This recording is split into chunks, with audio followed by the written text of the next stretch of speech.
Hey everyone, today I'm going to show you how to access Windows 10 Sticky Notes online. Without any further ado, let's get started. First, open Sticky Notes on your PC. Once the application launches, direct your attention to the upper right corner of the window where you'll see a gear icon. Go ahead and click on it to access the settings menu. From the options that appear, click on Sign In. This step is crucial because signing in allows you to sync your notes across all your devices and access them from anywhere through your Microsoft account.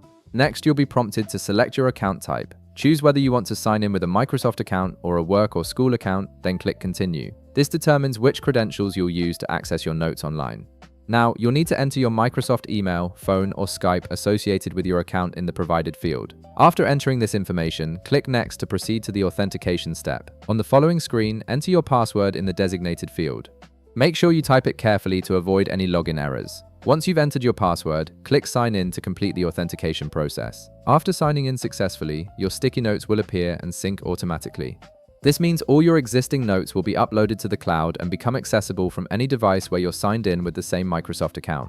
The syncing process usually takes just a few seconds depending on how many notes you have. If you want to create additional notes, simply click the plus icon located in the upper left corner of the Sticky Notes window. This allows you to add new notes that will also sync across all your devices automatically. The beauty of this setup is that you can now view and edit your notes from any device by logging in with your Microsoft account. Whether you're on another computer, a tablet, or your phone, your notes will always be accessible and up to date with any changes you make. And that's it. You've successfully set up your Windows 10 Sticky Notes to sync online, giving you access to your important reminders and information from anywhere. If this video helped you out, be sure to leave a like, subscribe, and I'll see you in the next one.